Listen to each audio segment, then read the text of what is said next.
Chaque pli de mes mains usées cache un secret, une blessure gravée dans la chair, une vérité si sombre que peu auraient le courage de l'affronter.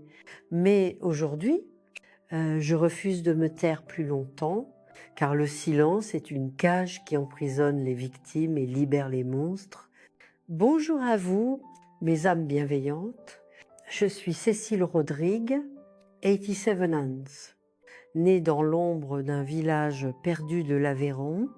En Occitanie, si mes mots vous parviennent, c'est que le ciel m'a offert le temps de dévoiler une histoire que j'ai portée tel un fardeau pendant plus de 70 ans, une histoire de douleur, de trahison, mais aussi de résilience, avant de plonger dans ce récit qui hante mes nuits. Dites-moi dans les commentaires d'où vous regardez cette vidéo. J'imagine mes paroles s'échappant de ce village oublié pour résonner dans vos foyers à travers la France. Comme si je pouvais frapper à votre porte, une tasse de café brûlante entre les mains, prête à partager l'indicible. C'était en 1953. La France vivait l'espoir de la présidence de Gaulle, mais dans ma petite ville de Pinville, les nouvelles voyageaient lentement. La vie suivait le rythme des saisons, des récoltes. Je venais d'avoir 6 ans quand ma mère nous a quittés. Une pneumonie qui aujourd'hui serait traitée avec des antibiotiques était alors pratiquement une sentence de mort. En moins d'une semaine, notre maison a perdu l'odeur du savon maison qu'elle fabriquait. Le son de ses doigts pinçant la vieille guitare héritée de son père. Mon père travaillait sur le chemin de fer qui traversait la région. C'était un homme bon, mais trop silencieux, un de ceux qui ne savent pas exprimer la douleur. Il a commencé à passer plus de temps loin de la maison après la mort de maman, comme si les murs de notre maison en bois faisaient écho à des souvenirs qu'il ne pouvait affronter. Ainsi, la responsabilité de s'occuper de mon petit frère, Pierre, qui n'avait que 7 ans, est tombée entièrement sur mes jeunes épaules. Cécile, pourquoi maman ne revient-elle jamais ? Me demandait Pierre presque chaque soir, avec ses petits yeux bruns, pleins de larmes qu'il essayait de cacher, parce qu'elle est devenue une étoile, mon cœur, une de celles qui brille le plus fort.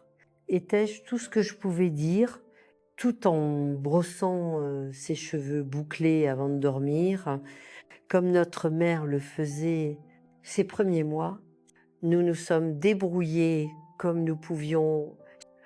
Je prenais des lessives, faisais des bonbons à vendre au marché dominical, échangeais les œufs de nos poules contre d'autres provisions avec les voisins.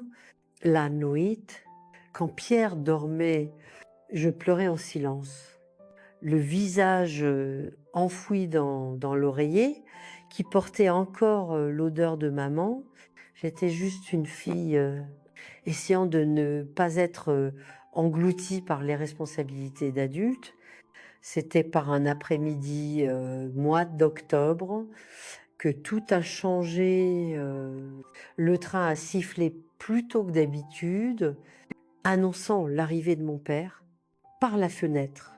J'ai vu qu'il n'était pas seul, une femme de taille moyenne, avec des cheveux bruns soigneusement arrangés, une robe fleurie, trop colorée pour notre petite ville simple, marchait à ses côtés.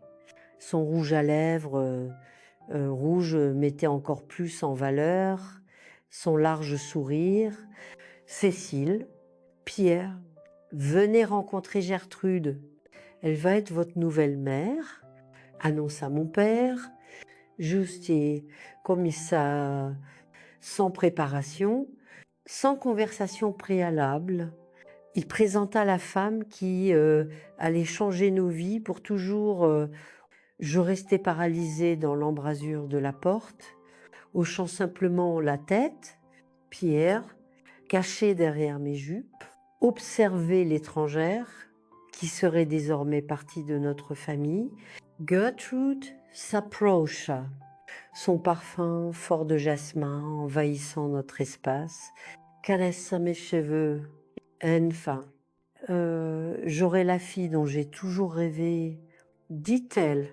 Ces mots semblaient doux, mais il y avait quelque chose dans ses yeux qui ne correspondait pas, quelque chose que je ne réalisais que bien plus tard.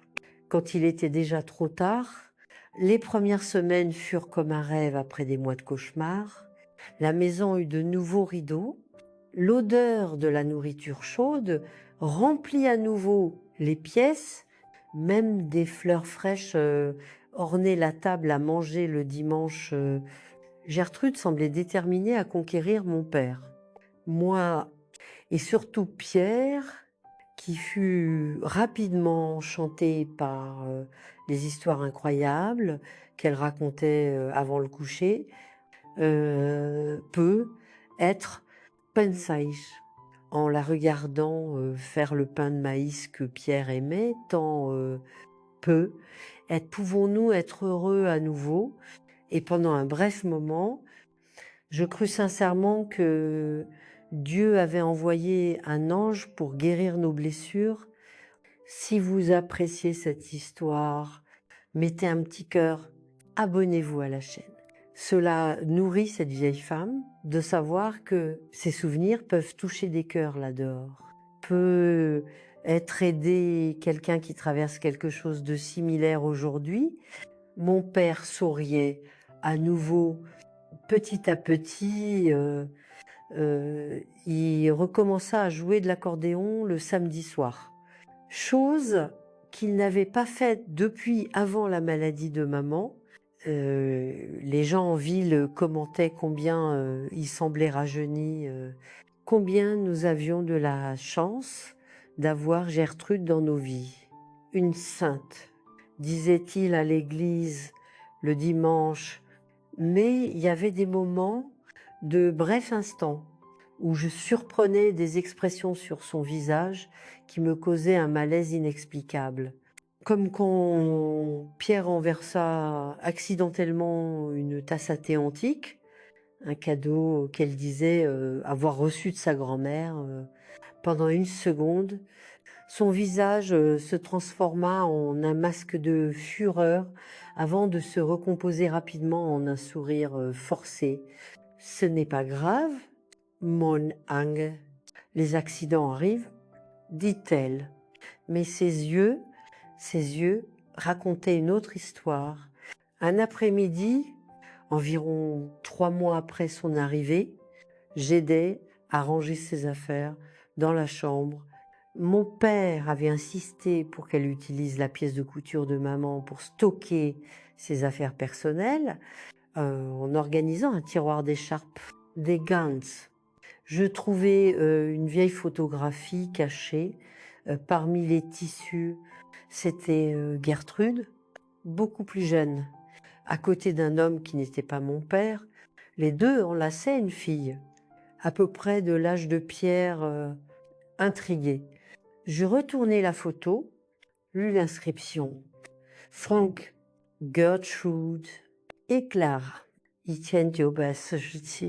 Confuse, je demandai innocemment qui sont ces gens sur la photo, Madame Gertrude. Ce fut comme si un interrupteur s'était déclenché. Elle arracha la photographie de mes mains avec une telle force qu'elle laissa une coupure sur mon index. Ne touche jamais à mes affaires, sans permission, sifflate. Elle, ses yeux, habituellement calmes, kreuzelig, brûlaient maintenant d'une rage qui me fit reculer. Ce n'est pas de tes affaires, comprise, pas de tes affaires. Effrayée, je hochais simplement la tête, quittai la pièce. Les cœurs battants, C'était la première fois que je voyais, ce qui se cachait derrière la façade, soigneusement construite, un aperçu de la vraie Gertrude que je connaîtrais bientôt mieux que je ne l'aurais voulu, cette nuit-là, assise à table pour le dîner. Mon père annonça qu'il devait faire un voyage de travail. Le chemin de fer s'étendait vers le nord. Il serait absent 2 semaines, plus longtemps qu'il ne l'avait jamais été depuis. Il ne termina pas la phrase, mais nous savions tous, depuis que maman était morte, ne t'inquiète pas, mon cœur, dit Gertrude, posant sa main sur la sienne. Je vais très bien m'occuper des enfants. Il y avait une lueur étrange dans ses yeux, quelque chose qui me retourna l'estomac. C'était la première fois que nous serions seuls avec elle aussi longtemps. Si j'avais su ce qui allait arriver, j'aurais supplié d'aller avec lui. Je me serais accrochée à sa jambe comme Pierre le faisait quand il était plus jeune, avait peur du noir. J'aurais fait n'importe quoi pour pas rester sous le même toit que Gertrude pendant ces 2 semaines qui marqueraient nos vies pour toujours. Mais Yana savait se passe. J'étais juste une fille de 16 ans, trop naïve pour remarquer les signes, trop inexpérimentée pour reconnaître le danger qui approchait. Le train partit le lendemain matin, emportant mon père, notre dernier rempart de protection. Je me souviens d'être restée sur le quai, agitant la main jusqu'à ce que le dernier wagon disparaisse au tournant, un sentiment de vide s'installant dans ma poitrine. Pierre tenait ma main fort, comme s'il sentait que quelque chose n'allait pas. Quand nous nous tournâmes pour rentrer à la maison, Gertrude ne souriait plus. Son visage s'était durci, ses yeux, toujours chaleureux en présence de mon père, ressemblaient maintenant à 2 éclats de glace. « Allons-y », dit-elle sèchement, « nous avons beaucoup à faire ». Et ainsi commença la période la plus difficile de nos vies, quand nous découvrîmes que le loup n'a pas toujours besoin de se cacher sous des vêtements de mouton. Parfois, il attend simplement que le berger s'éloigne du troupeau. Dès que la porte se referma derrière nous, ce fut comme si une autre femme avait émergé à la place de celle que mon père avait laissée pour s'occuper de nous. Gertrude arracha l'écharpe de son cou, jeta ses chaussures à talons dans un coin, déboutonna le premier bouton de sa robe, soupirant comme quelqu'un, débarrassé d'un déguisement lourd. Très bien. Maintenant, pour les vraies règles de cette maison, annonce Atelier. Marchant vers le vaisselier où papa gardait la seule bouteille de liqueur que nous possédions, réservée aux visiteurs importants. Elle se servit généreusement, but le verre d'un trait. Premièrement, plus de Madame Gertrude, je suis Madame pour vous, 2, comprise. Et deuxièmement, assez de pleurnicherie sur votre mère morte. Pierre se recroquevilla à mes côtés, ses yeux grands de peur, de confusion, instinctivement. Je passais mon bras autour de lui, comme si je pouvais le protéger du venin dégoulinant de ses mots. Et pour toi, elle pointa vers moi, ses yeux se plissant. Tu peux arrêter de te comporter comme si tu étais la maîtresse de maison. Tu ne l'es plus, c'est moi. Et il y a beaucoup de travail qui a été négligé. Ce même jour, je reçus une liste de corvées si longue qu'il aurait été impossible pour quiconque de la compléter en 24 heures. Laver tout le linge de la maison dans la bassine avec de l'eau froide, y compris les draps, nettoyer chaque recoin des planchers avec une petite brosse, polir les quelques ustensiles en argent hérités de ma grand-mère, préparer les 3 repas pendant qu'elle se reposait et encore entretenir le jardin derrière la maison. Et Pierre, que fera-t-il?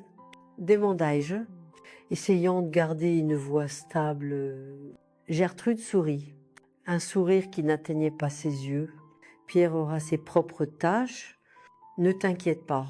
Le lendemain matin, je découvris ce qu'elle voulait dire. Pendant que j'étais à genoux à récurer le sol du salon, je vis par la fenêtre Pierre portant des seaux d'eau du puits qui étaient à presque un demi-kilomètre de la maison.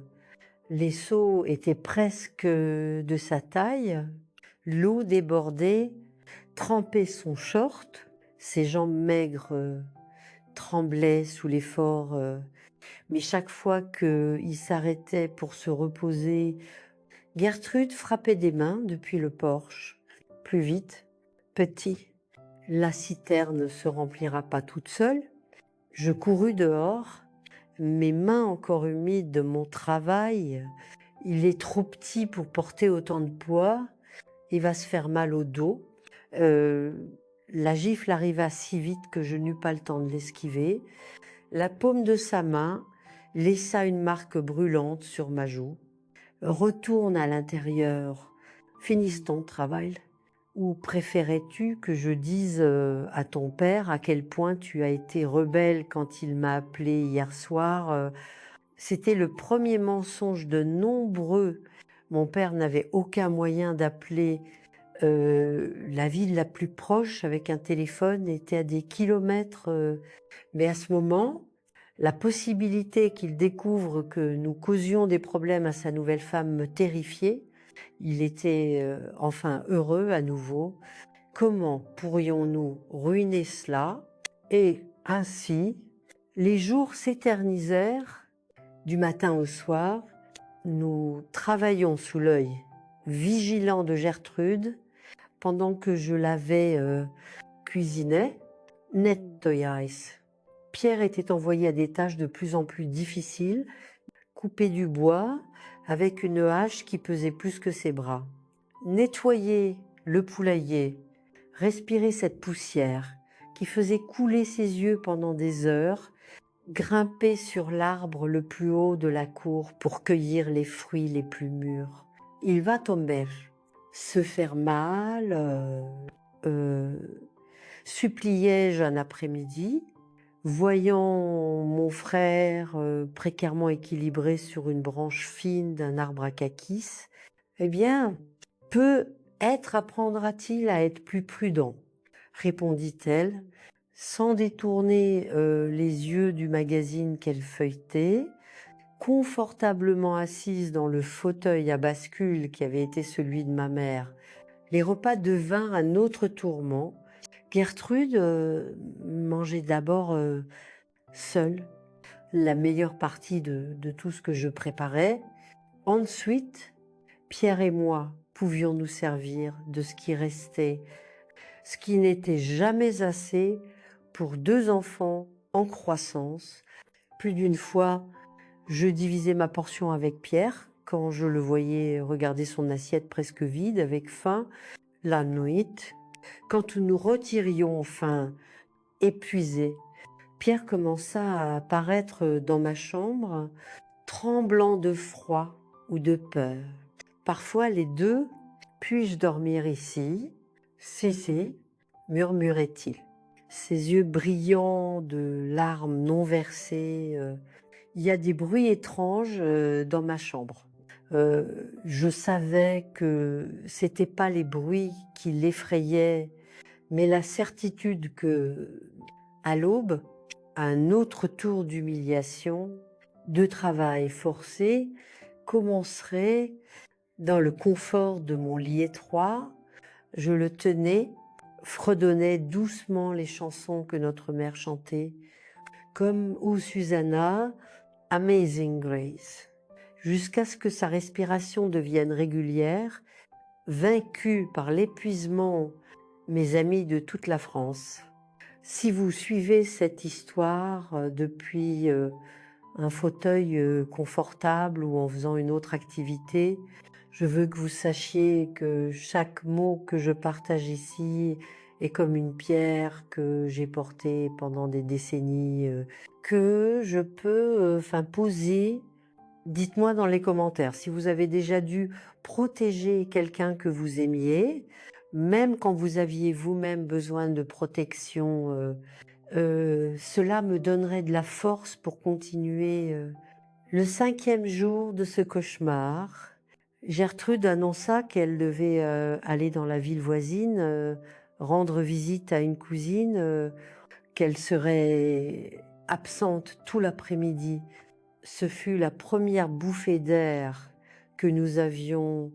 Dès que le bruit du camion qui transportait les habitants locaux disparut sur la route en terre, je pris Pierre par la main, l'emmenai au petit ruisseau qui traversait la propriété voisine, Viens. Aujourd'hui, on peut jouer un peu Dich. Essayant de ramener le sourire qui s'effaçait de son visage, nous mouillâmes nos pieds dans l'eau fraîche, lançâmes des pierres pour voir qui pouvait les faire rebondir plus de fois à la surface, essayâmes même de pêcher avec une canne improvisée pendant quelques heures. Nous étions à nouveau juste des enfants, comme nous devions l'être. Pierre rit sincèrement pour la première fois depuis des jours, quand un petit poisson très malin vola la pas sans se faire attraper. Je pense qu'il est plus intelligent que nous. Remarquati-il. Son rire cristallin était le plus beau son que je pouvais entendre, mais notre petite évasion eut un prix élevé. Nous perdîmes la notion du temps, et quand nous nous en rendîmes compte, le soleil était déjà bas à l'horizon.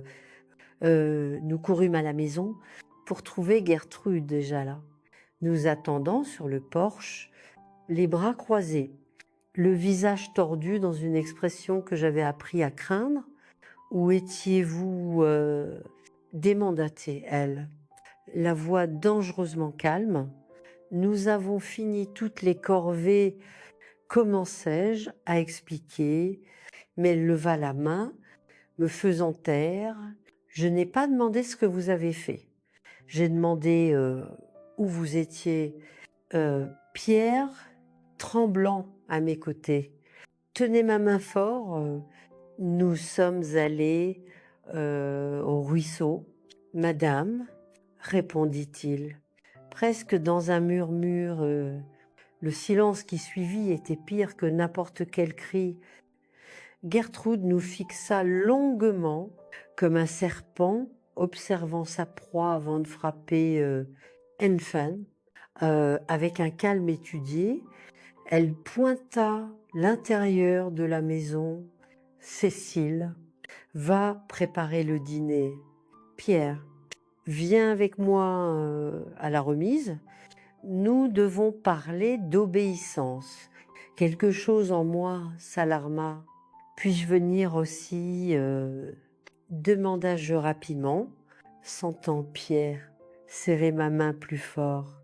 Non, c'est une affaire entre moi et ton frère.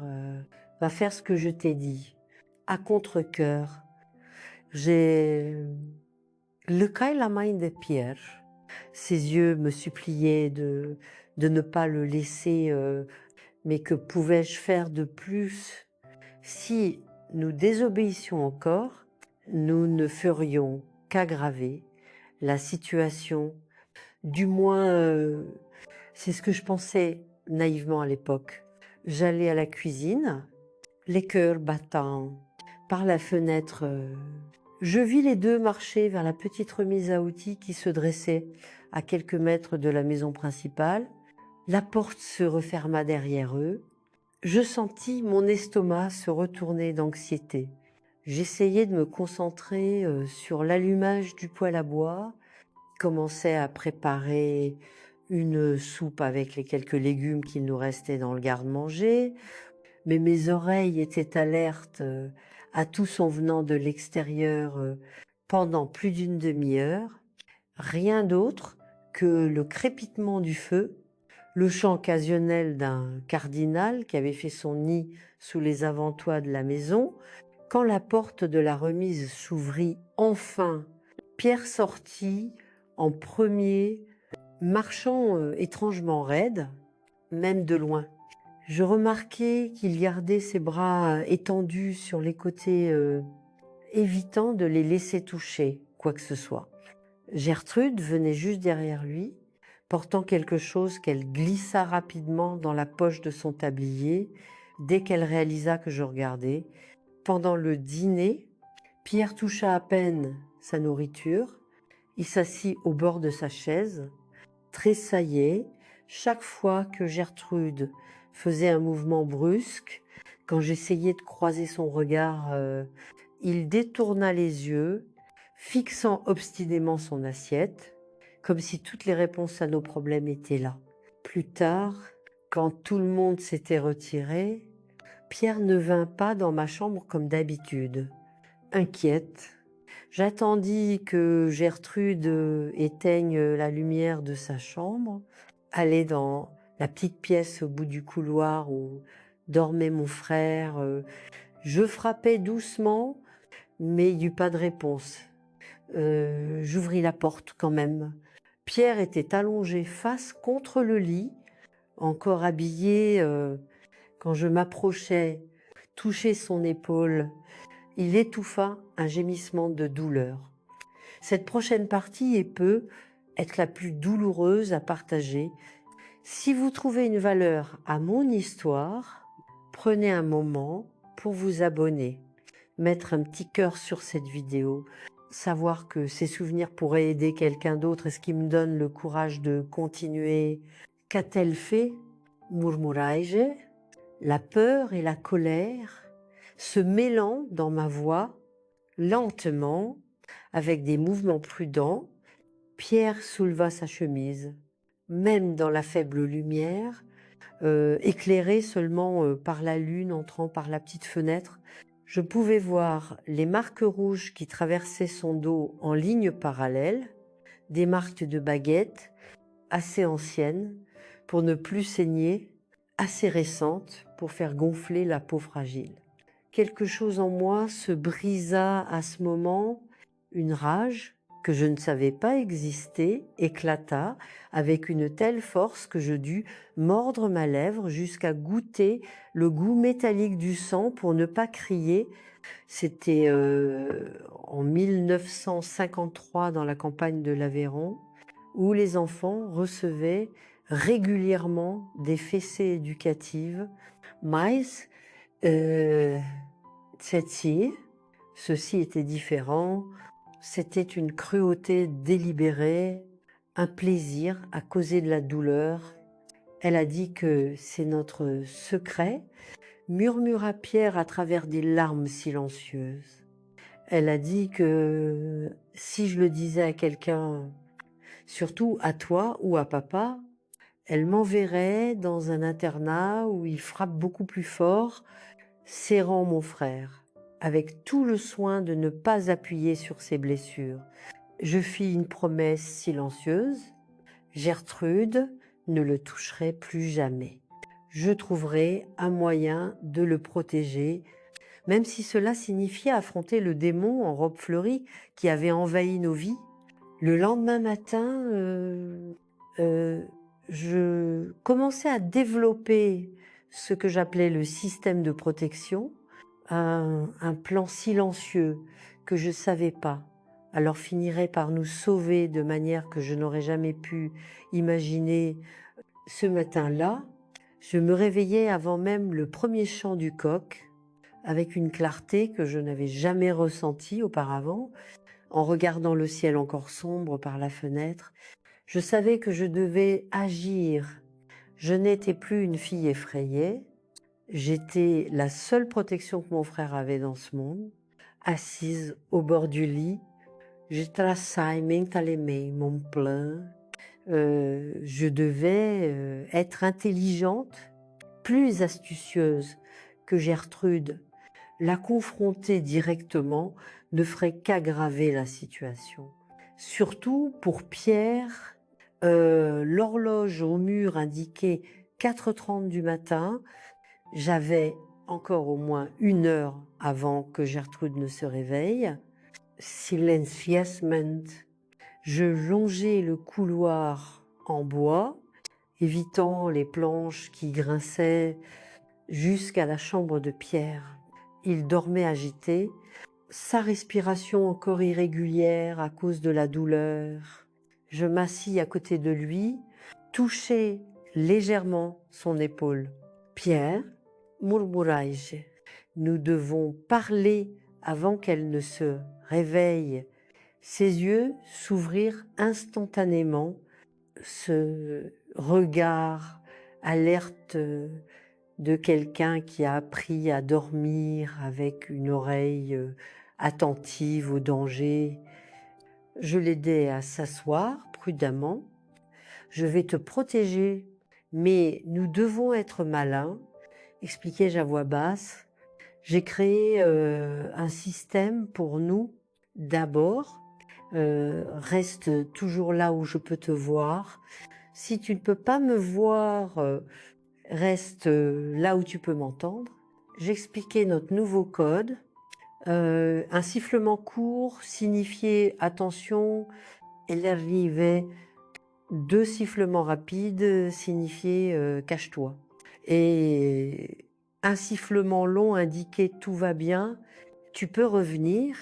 Nous pratiquâmes quelquefois jusqu'à ce qu'il puisse reproduire les sons correctement.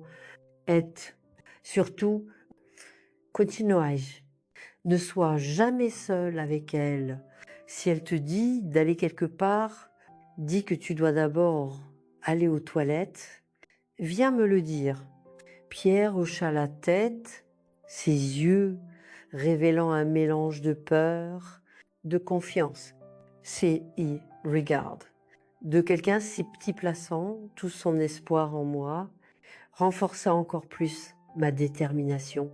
Je vais me réveiller plus tôt chaque jour, promise-je, et faire toutes les corvées lourdes avant qu'elle ne puisse te les faire faire. Ce même matin, alors que les premiers rayons du soleil apparaissaient à peine, j'avais déjà rempli la moitié de la citerne avec de l'eau du puits, nourri les poules, commencé à préparer le café, quand Gertrude apparut dans la cuisine, frottant ses yeux gonflés par le sommeil, probablement par la liqueur qu'elle avait bu la veille. Elle semblait sincèrement surprise. « Que signifie tout ceci ?» demanda-t-elle, regardant avec suspicion la table dressée avec du café frais. J'ai pensé que vous aimeriez commencer la journée avec tout en ordre. Madame, répondis-je, gardant les yeux baissés pour cacher toute trace de défi. Elle m'étudia un moment comme si elle essayait de déchiffrer s'il y avait un piège dans mes actions. Enfin, elle haussa les épaules, s'assit pour manger. Où est ton frère? Il a déjà nourri les poules. Nettoie l'enclos des cochons. Mentis-je, naturellement, sachant que Pierre était en fait caché dans le grenier, mangeant le pain avec de la confiture que j'avais mis de côté pour lui plus tôt. Gertrude sourit. Ce sourire froid qui n'atteignait jamais ses yeux. Je vois que tu as enfin compris comment les choses fonctionnent ici. J'appris rapidement que prévenir valait mieux que guérir. Je passais les nuits à planifier chaque détail du lendemain. Quelle tâche je pouvais accomplir avant l'aube? Comment distraire Gertrude au moment critique ou cacher de petites portions de nourriture pour Pierre, pour moi aussi. Je commençais aussi à cartographier ses humeurs. Il y avait des motifs. Les matins où elle se réveillait avec le visage gonflé, les yeux rouges, son humeur était particulièrement explosives.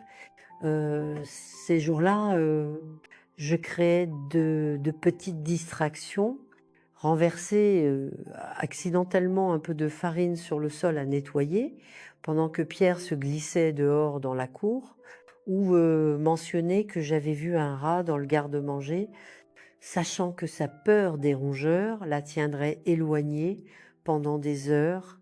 Pour les enfants des années 2000 qui m'écoutent maintenant, il peut sembler étrange que nous ne puissions pas simplement appeler quelqu'un, demander de l'aide, mais en 1953, dans la campagne de l'Aveyron, un enfant ne questionnerait jamais l'autorité d'un adulte, surtout la femme du père.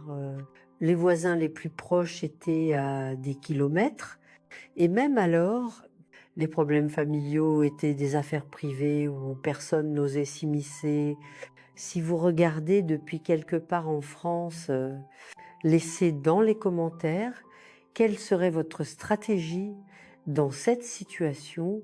Cela me touche de savoir que, des décennies plus tard, je peux partager cette histoire, peut être aidé quelqu'un qui vit quelque chose de similaire. Une des parties les plus importantes de mon système était de m'assurer que Pierre avait toujours la force de se défendre si nécessaire. Comme Gertrude contrôlait strictement notre nourriture, je commençais secrètement à cultiver un petit jardin potager derrière la remise à bois, dans un endroit où l'ombre des arbres le cachait de la vue de la maison. Je me liais aussi d'amitié avec la fille de la lavandière, qui passait devant notre maison les mardis et jeudis en échange de petits services, comme coudre un bouton ou réparer la robe de sa poupée. Elle m'apportait parfois des œufs, un morceau de fromage qu'elle parvenait à prendre dans la cuisine de son employeur sans que personne ne le remarque. Un autre aspect crucial était d'empêcher Gertrude de découvrir nos plans. J'appris à lire ses expressions, à anticiper ses mouvements. Quand elle fronçait les sourcils d'une certaine manière, commençait à tapoter ses ongles sur la table, c'était un signe qu'elle était sur le point de créer un prétexte pour punir Pierre. Dans ces moments, je faisais exprès de laisser tomber quelque chose, posais une question sur son passé. Je découvris qu'elle aimait parler de sa prétendue vie glamour en ville avant d'épouser mon père. Les nuits devinrent notre refuge. Après que Gertrude s'endormait, généralement après plusieurs doses de la liqueur que mon père gardait pour les occasions spéciales, Pierre venait dans ma chambre. Là, à la lumière d'une bougie que je gardais cachée sous le lit, nous continuions ses études. Il avait cessé d'aller à l'école depuis la mort de maman, car il n'y avait personne pour l'emmener en ville. Et maintenant, Gertrude insistait que le travail enseigne plus que les livres. Mais le professeur a dit que je suis bon avec les nombres, se lamentait Pierre, alors que nous pratiquions les tables de multiplication à voix basse. Et tu laisses confirmage. Un jour, tu retourneras à l'école, tu seras le meilleur élève de la classe. J'utilisais le vieux carnet de recettes de maman pour lui apprendre à mieux lire.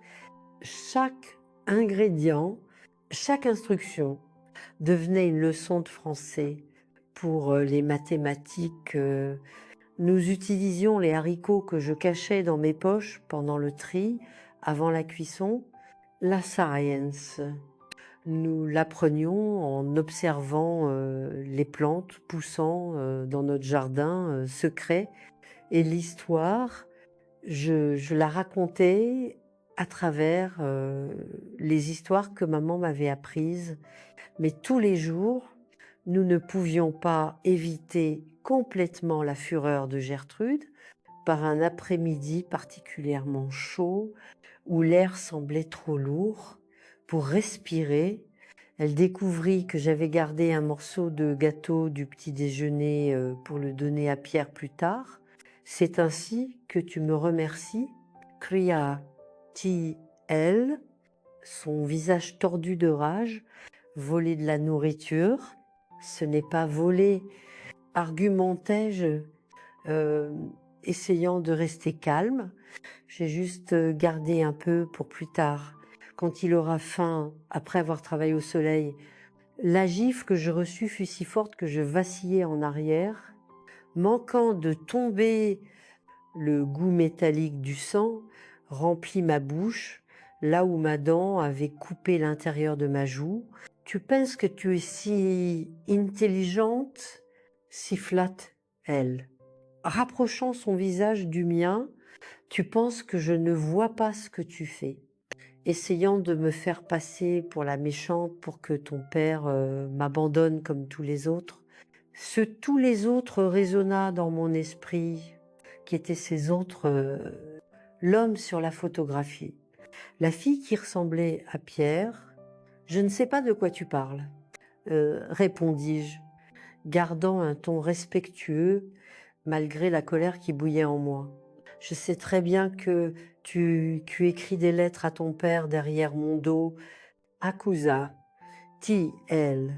Bien que ce fût une complète fabrication, je sais que tu racontes des mensonges sur moi. À ce moment, Pierre entra en courant dans la cuisine, ses yeux grands de peur devant la scène. Nous n'avons rien fait de tel, protesta-t-il, sa voix vacillante. C'était la première fois que je le voyais confronter directement Gertrude. À ma surprise, elle recula, quelque chose dans le regard déterminé de Pierre, si semblable à celui de notre père, sembla la désarmer momentanément. Avec un dernier regard furieux, elle sortit en trombe, claquant la porte, marmonnant qu'elle avait besoin de prendre l'air avant de faire quelque chose de fou. Quand elle fut partie, je serrai Pierre fort dans mes bras. Pourquoi nous déteste-t-elle autant, demanda-t-il, avec l'innocence douloureuse d'un enfant essayant de comprendre la cruauté des adultes. Je ne sais pas, répondis-je honnêtement, mais je pense que c'est pas à propos de nous. Il y a quelque chose dans son passé, quelque chose qui l'a profondément blessée cette nuit-là, en appliquant un chiffon imbibé d'eau froide sur ma joue enflée. Je fis une découverte qui changerait complètement notre stratégie. Gertrude avait oublié son journal sous le coussin du fauteuil à bascule sur le porche. Normalement, je n'aurais jamais envahi l'intimité de quelqu'un ainsi, mais notre sécurité était en jeu. Avec des mains tremblantes, j'ouvris le carnet à couverture brune, commençai à lire. Les premières pages étaient pleines d'observations banales sur la vie en ville, avant de rencontrer mon père. Mais ensuite, je trouvais des mentions de Franck et ma petite Clara, en lisant une histoire déchirante, se révéla. Son premier mari l'avait abandonnée, emmenant leur fille. La fille de la photographie est, d'après ce que je compris, en lisant entre les lignes, il l'avait quittée après avoir découvert qu'elle avait des épisodes, des périodes de colère intense, suivies de profonde mélancolie. Gertrude avait essayé plusieurs fois de récupérer la garde de sa fille, sans succès. La dernière entrée sur Clara disait qu'elle et son père avaient déménagé à Paris et que Gertrude n'avait pas pu les trouver les 2 fois où elle avait économisé assez d'argent pour s'y rendre. Je refermais le journal, le remis exactement là où je l'avais trouvé. le cœur lourd, maintenant, je comprenais mieux le monstre qui vivait avec nous. Elle n'était pas moins effrayante, mais au moins elle avait un visage plus humain. La douleur d'avoir perdu une fille l'avait transformée en quelqu'un capable d'infliger de la douleur à d'autres enfants.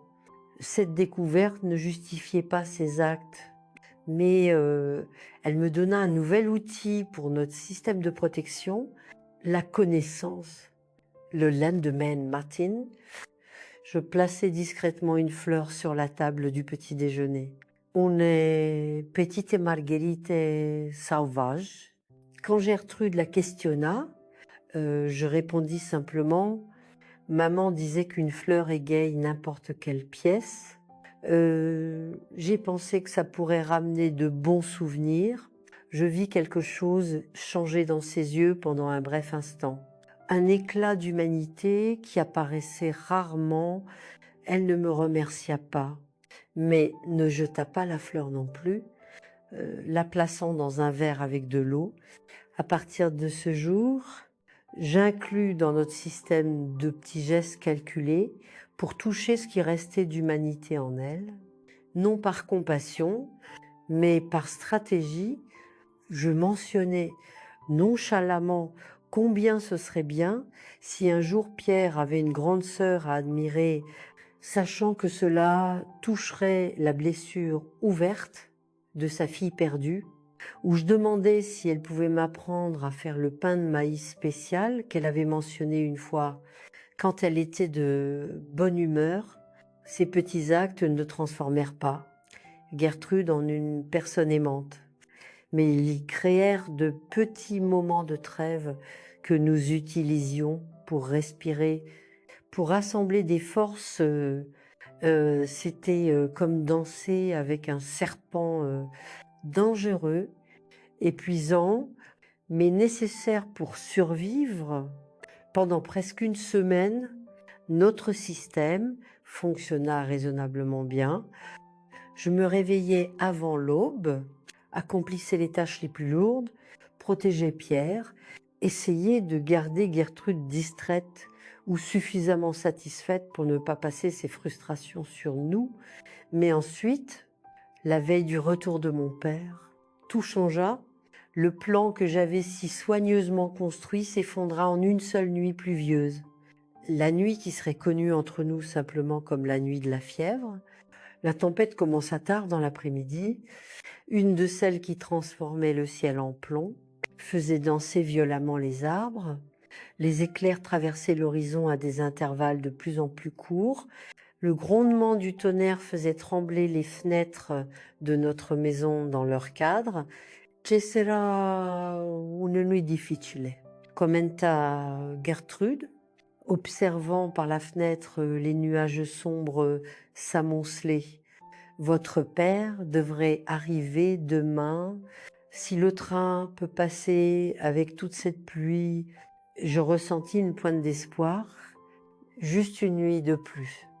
Et papa serait de retour une nuit de plus et nous pourrions au moins temporairement respirer un peu plus facilement sous la protection de sa présence. Le dîner passa en silence, interrompu seulement par le tintement des couverts, l'occasionnel rugissement du tonnerre.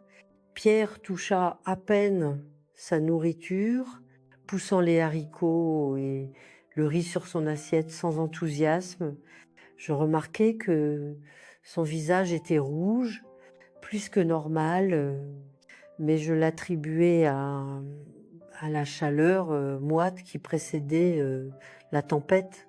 Puis-je être excusée, madame, demanda-t-il, sa voix plus basse que d'habitude. Gertrude l'étudia un moment, comme si elle cherchait une raison pour refuser la demande, mais finit par hocher la tête. Va et n'oublie pas de mettre du bois sec de côté pour demain matin. Pierre se traîna hors de la cuisine, les épaules affaissées d'une manière qui me serra le cœur.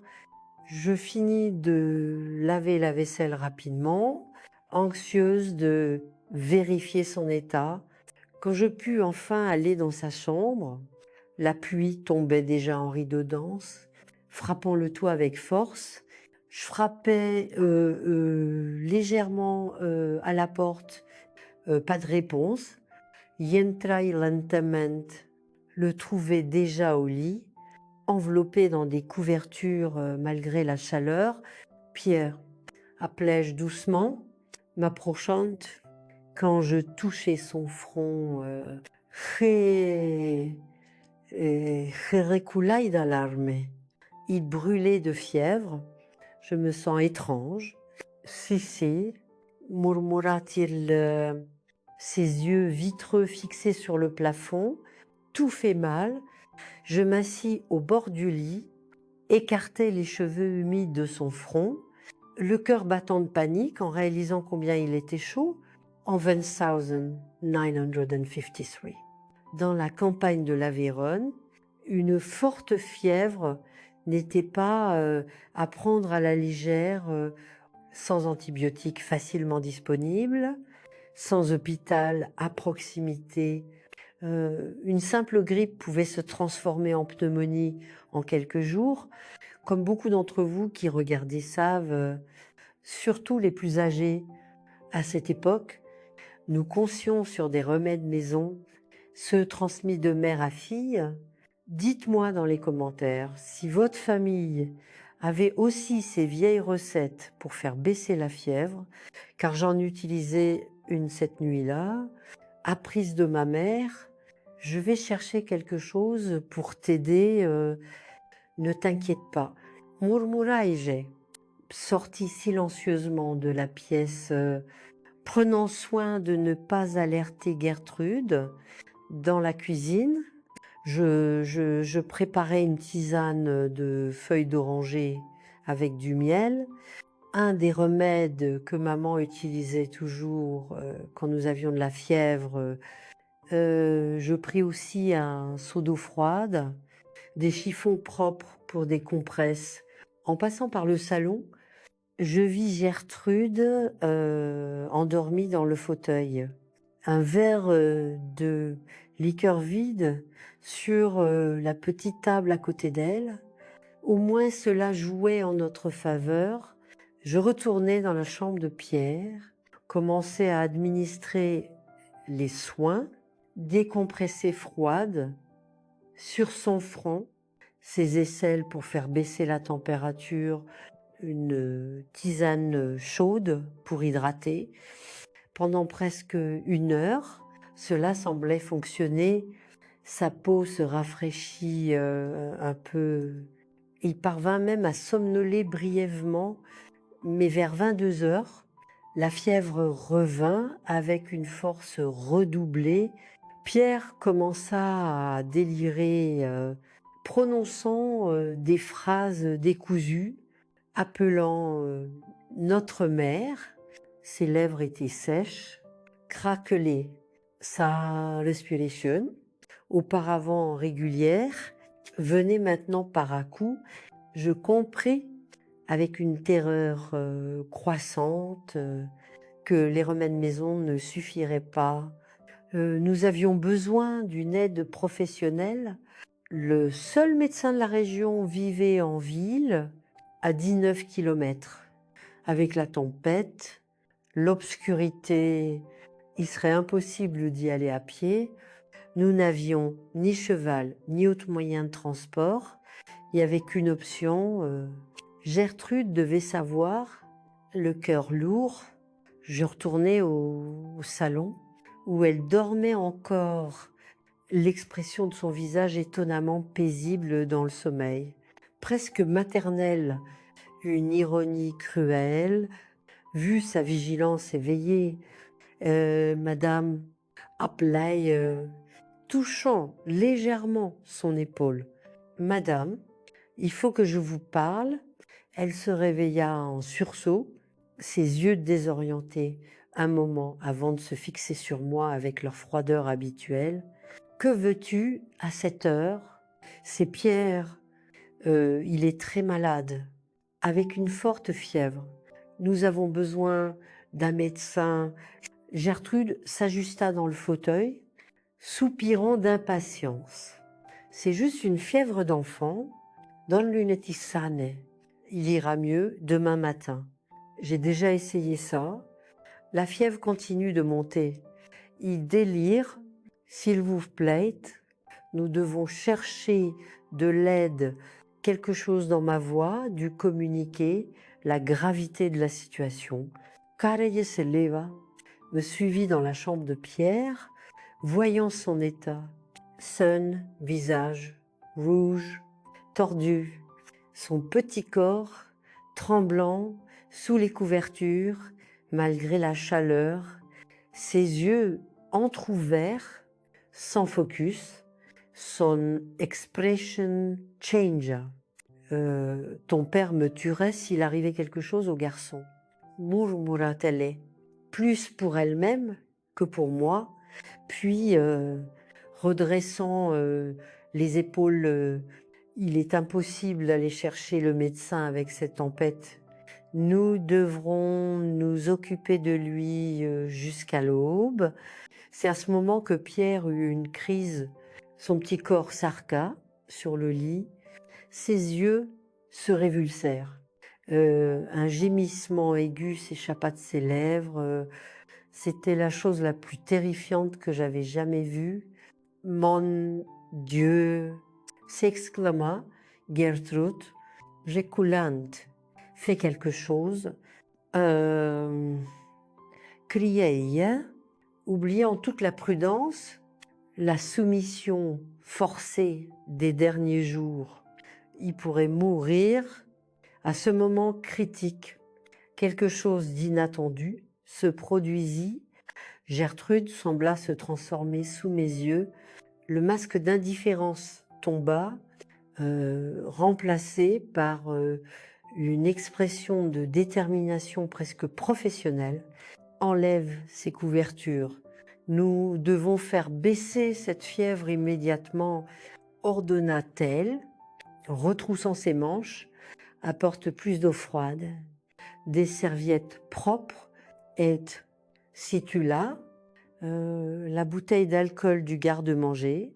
Je courus chercher ce qu'elle avait demandé, abasourdi par le changement soudain, quand Jerevins, Gertrude avait déjà retiré la chemise trempée de sueur de Pierre, le gardant seulement en short, appliquant des compresses froides sur des points précis de son corps.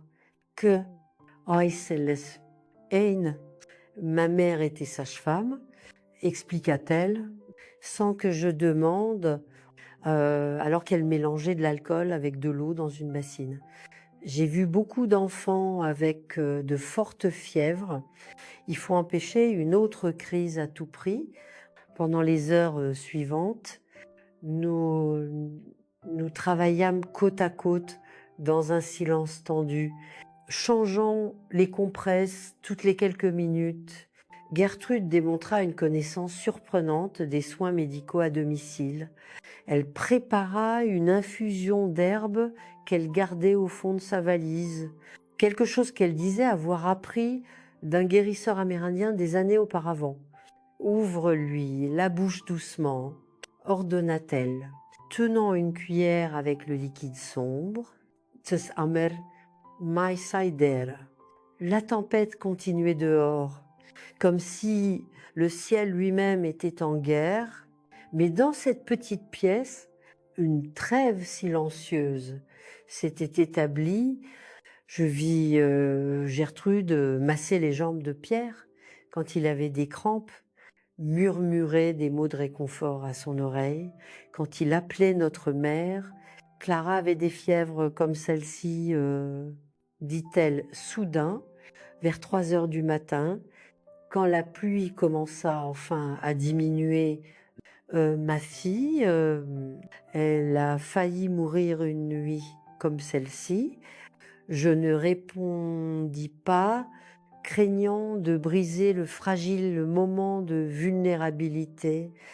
Je ne sais plus être mère, confessa-t-elle dans un murmure presque inaudible. quand Franck a emmené Clara, quelque chose en moi est mort. La lune parvint à percer les nuages à ce moment, projetant une faible lumière argentée par la fenêtre, éclairant partiellement le visage de Gertrude. Je vis des larmes silencieuses couler sur ses joues, compris que je voyais la vraie femme derrière le masque de cruauté, une femme brisée par les pertes, les déceptions, qui avait canalisé toute sa douleur dans la haine. Vers 5 heures du matin, la fièvre de Pierre commença enfin à diminuer. Sa respiration devint plus régulière. Sa peau, auparavant brûlante, n'était plus que chaude au toucher. La couleur revenait progressivement sur son visage, remplaçant le rouge intense de la fièvre. Il ira bien, déclara Gertrude, se levant avec un effort visible après des heures agenouillée près du lit. La crise est passée. Je réalisais alors que nous avions passé toute la nuit ensemble, unis par l'objectif commun de sauver la vie de Pierre. Mais qu'est-ce que cela signifiait pour nous, pour notre avenir dans cette maison? Quelque chose avait changé, mais je ne savais pas exactement quoi. Alors que les premiers rayons du soleil commençaient à illuminer la pièce, nous entendîmes le son lointain d'un sifflet de train. Papa arriverait bientôt. Sans même imaginer le drame que nous avions vécu en son absence, Gertrude s'arrêta à la porte, regardant Pierre, qui dormait maintenant paisiblement, épuisé par la bataille que son petit corps avait menée. Va te reposer, me dit-elle d'un ton que je ne reconnus pas immédiatement, jusqu'à ce que je réalise que c'était de la douceur. Je préparais le petit déjeuner pour quand ton père arrivera. Quand elle partit, je m'assis au bord du lit de Pierre, passant doucement mes doigts dans ses cheveux humides. Il ouvrit légèrement les yeux, la lucidité revenant dans son regard. J'ai rêvé de maman, murmura-t-il, la voix faible. Elle a dit que tout irait bien. J'avalais la boule qui se forma dans ma gorge. Et ça ira, Pierre, je te le promets. Nous ne savions pas alors, mais cette nuit orageuse, la nuit de la fièvre, avait été un tournant. Les cicatrices que Gertrude nous avait infligées ne disparaîtraient pas miraculeusement. Son comportement ne changerait pas du jour au lendemain. Certaines blessures sont trop profondes pour être complètement guéries, mais quelque chose de fondamental avait changé pendant une nuit. Nous avions vu l'humanité derrière le monstre. Et juste peu être, avait-elle entrevu en nous, non pas des rivaux ou des obstacles, mais des enfants qui, comme sa propre fille perdue, ne désiraient que protection, amour. En regardant le lever du soleil par la fenêtre, avec ses teintes prometteuses colorant le ciel après la tempête, quelque chose en moi se renforça. Les semaines, les mois, même les années à venir ne seraient pas faciles, mais cette nuit-là, j'appris que même dans les circonstances les plus sombres, de petites lumières peuvent émerger des endroits les plus inattendus. Et quand le sifflet du train retentit à nouveau, plus près maintenant, annonçant le retour de mon père, je compris que notre histoire était loin d'être terminée. Les cicatrices que nous portions commenceraient lentement à se transformer en un but qui m'accompagnerait pendant les 70 années suivantes, me conduit à vous aujourd'hui, partageant ses souvenirs. Avant d'aller au dernier chapitre de cette histoire, je veux remercier chacun d'entre vous qui suit. C'est un privilège à 27 ans de pouvoir transformer ma douleur en quelque chose qui pourrait aider quelqu'un là dehors.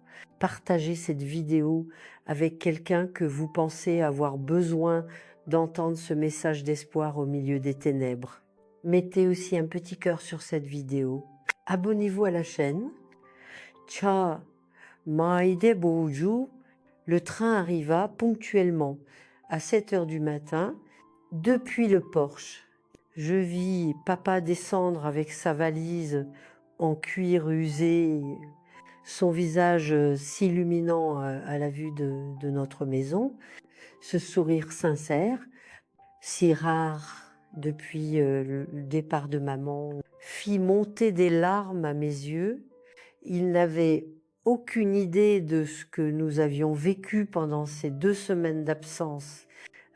Gertrude alla à sa rencontre à la gare, sa robe fleurie impeccable, ses cheveux soigneusement arrangés, comme si la femme qui avait passé toute la nuit à soigner un garçon fiévreux n'avait jamais existé. De loin, j'observais l'étreinte qu'ils échangèrent, le baiser affectueux, la manière dont elle prit sa valise avec un geste de dévouement. Où sont les enfants? Entendis-je mon père demander alors qu'ils approchaient de la maison. Pierre se repose. Il a eu un peu de fièvre pendant la nuit, mais il va beaucoup mieux maintenant, répondit Gertrude, la voix mélodieuse, préoccupée. Cécile est avec lui maintenant. Il n'y avait pas de mensonge dans ces mots, seulement l'omission de tout ce qui s'était passé avant, les punitions, les humiliations, le travail forcé. Pendant un moment, j'envisageais de courir vers mon père, tout lui raconter, ouvrir les vannes de ce barrage de secrets que nous avions construit. Mais ensuite, je me souvins de son visage illuminé, de comment il semblait avoir enfin trouvé une certaine paix après des mois de deuil désespéré. Quand il entra dans la pièce où Pierre dormait, mon père s'agenouilla près du lit, ses yeux préoccupés examinant chaque pouce du visage de mon frère. « Comment va-t-il vraiment ?» demanda-t-il à voix basse. Ce fut une nuit difficile, répondis-je honnêtement. La fièvre est montée très haut. Il a même eu une crise. Mon père pâlit. Pourquoi n'êtes-vous pas allé chercher le docteur Mendez? La tempête était trop forte. Les routes doivent être impraticables, expliqua Gertrude, qui était entrée dans la pièce silencieusement. Mais nous nous sommes occupés de lui toute la nuit. Elle fit une pause, puis ajouta Cécile a été infatigable chez la Rigardaille, surprise par l'éloge inattendu. Nos regards se croisèrent une seconde. Quelque chose de non dit passa entre nous. Une reconnaissance mutuelle peut être que nous avions toutes deux changé pendant cette nuit. Les jours qui suivirent apportèrent une étrange normalité à notre maison. Gertrude restait contrôlante, parfois dure, mais les punitions physiques cessèrent complètement. Pierre retourna à l'école en ville, comme mon père l'avait exigé avant de voyager, et je reçus l'autorisation d'aider au magasin d'épicerie de Monsieur Wen 3 fois par semaine, ce qui me donna non seulement un peu d'argent de poche, mais aussi un répit de l'atmosphère tendue à la maison. C'était à l'épicerie, par un après-midi, mois de mars 1954, presque 6 mois après la nuit de la fièvre, que je rencontrais Sophie, la fille aînée du curé, récemment revenue du séminaire à Toulouse, où elle étudiait pour devenir enseignante. Cécile Rodrigue, ne me dis pas que c'est toi. Comme tu as grandi, petite, s'exclama Sophie en me reconnaissant, m'enlaçant avec une joie sincère.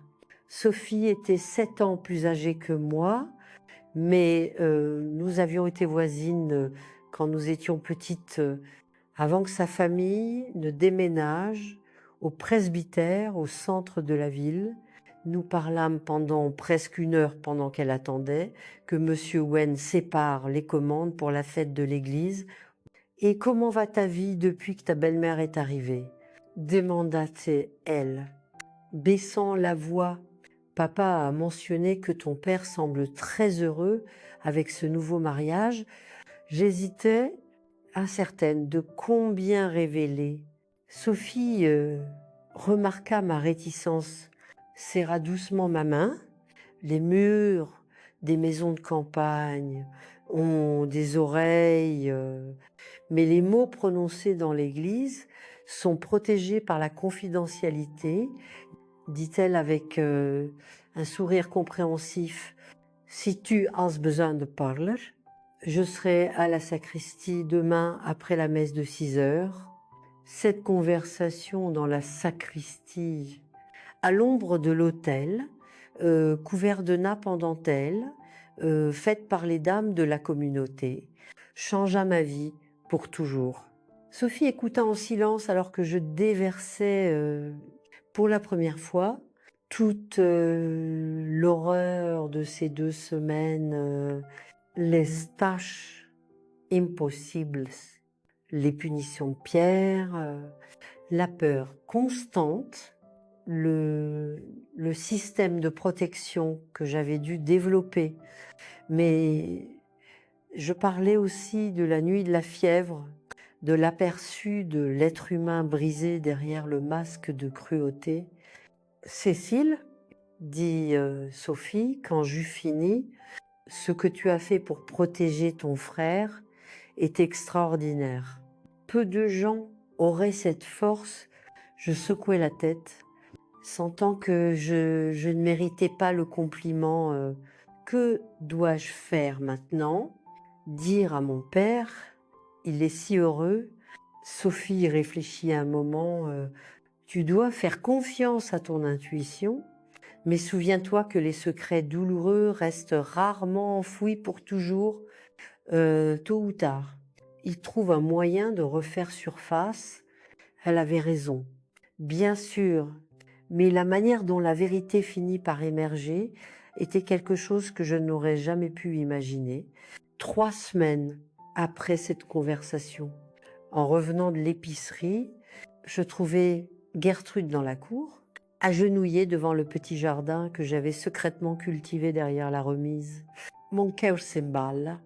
Le jardin était ma réserve de nourriture pour Pierre, une partie vitale de notre système de protection.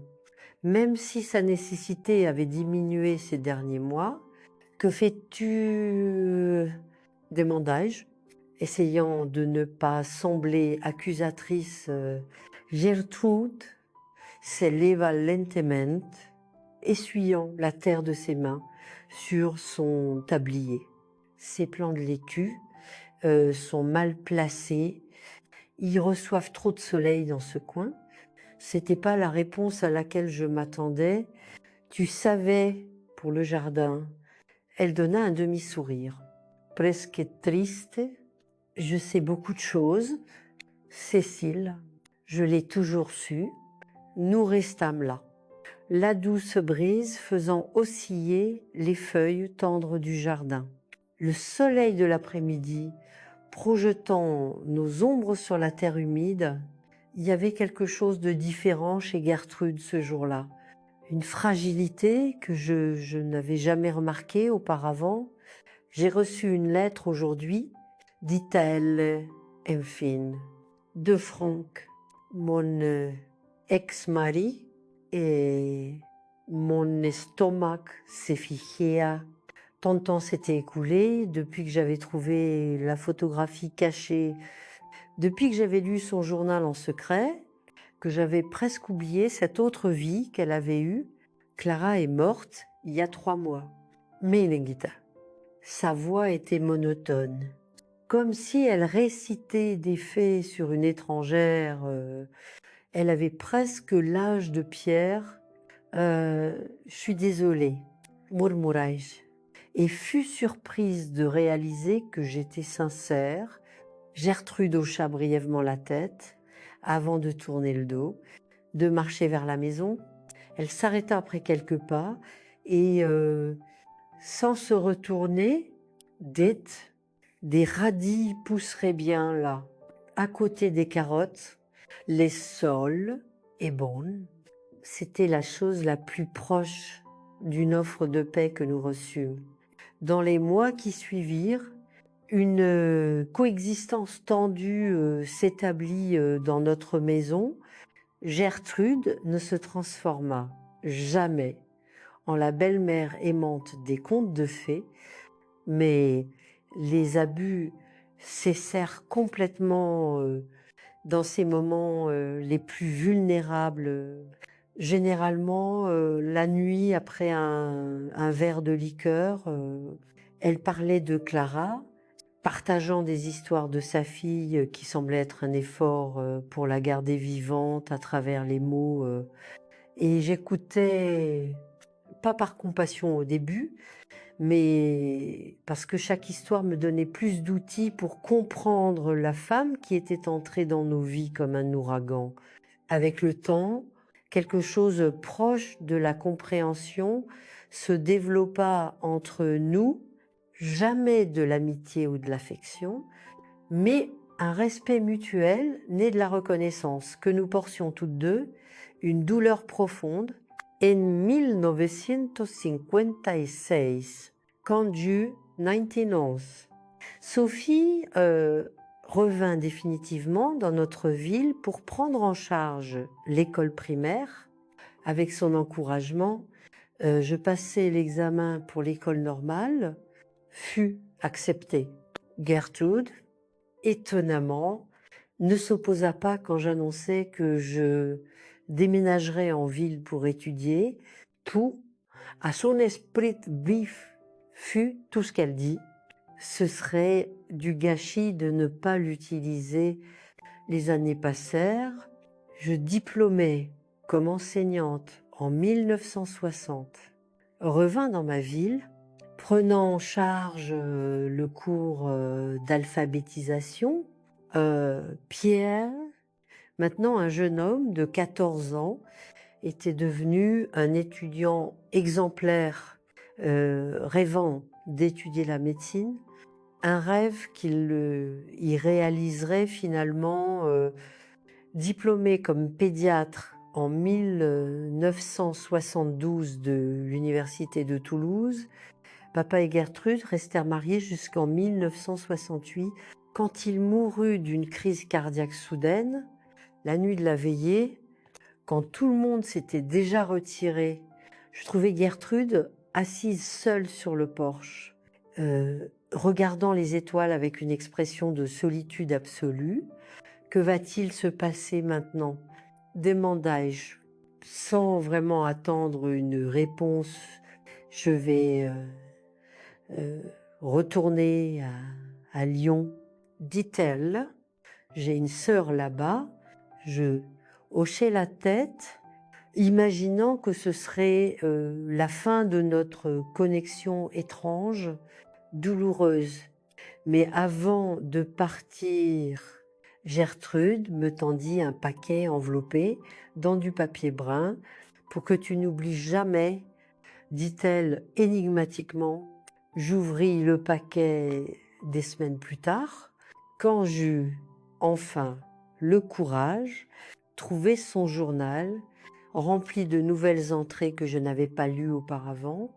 Dans les dernières pages, je trouvais une confession qui me laissa sans souffle.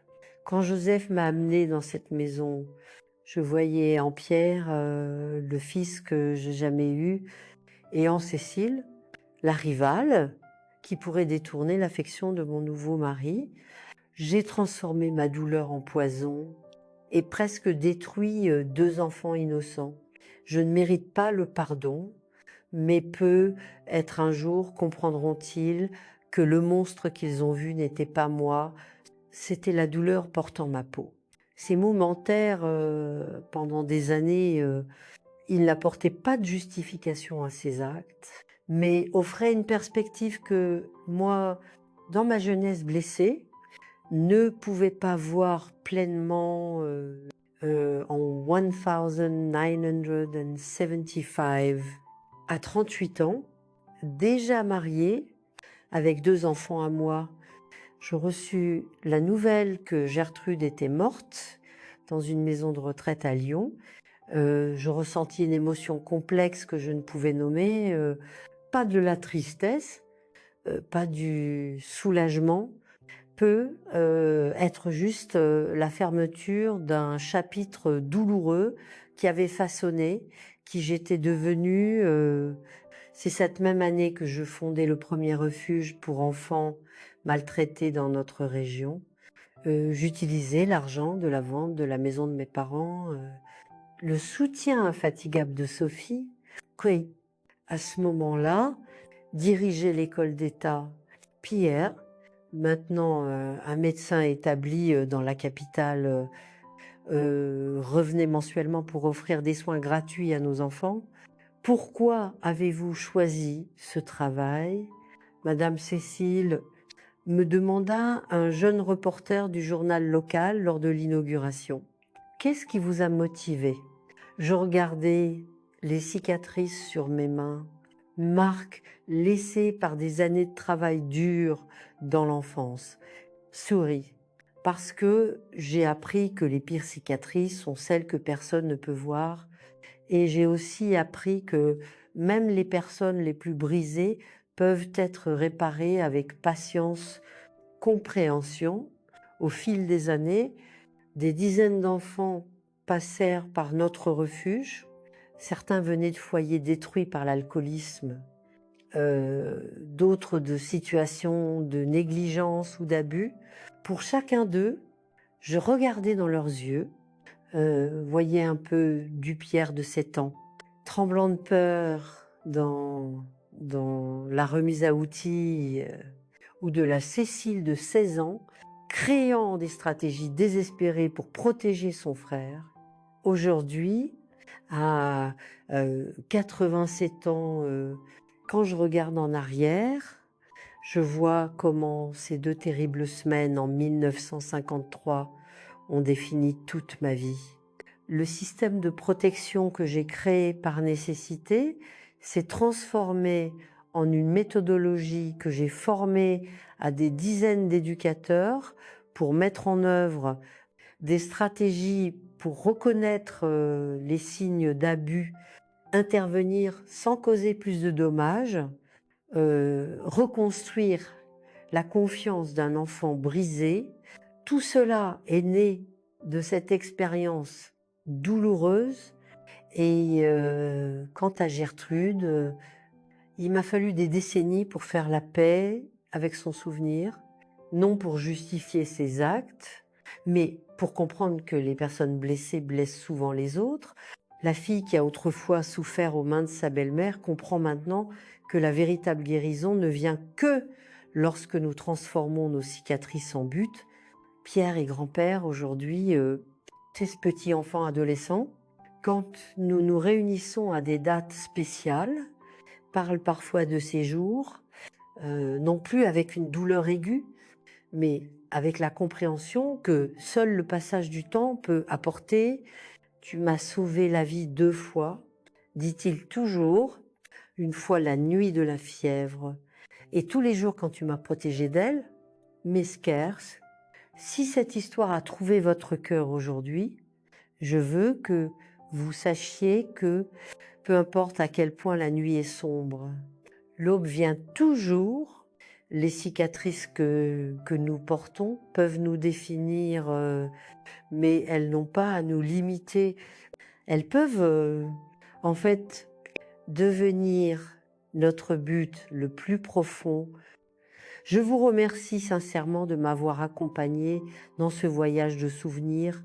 Je sais qu'il n'est pas facile d'entendre des histoires de douleur, mais j'espère que vous avez aussi trouvé l'espoir, la rédemption que j'ai finalement trouvée. Et c'est vous qui regardez maintenant porter vos propres cicatrices invisibles. Sachez que vous n'êtes pas seul. La guérison vient dans le partage, la force dans la transformation de la douleur en but. Mes chers amis, merci d'avoir regardé cet épisode. Si ces histoires touchent votre cœur, abonnez-vous à la chaîne pour plus de sagesse de ceux qui ont marché avant nous. Borkeus, vos partages aident ces histoires importantes à atteindre ceux qui en ont le plus besoin.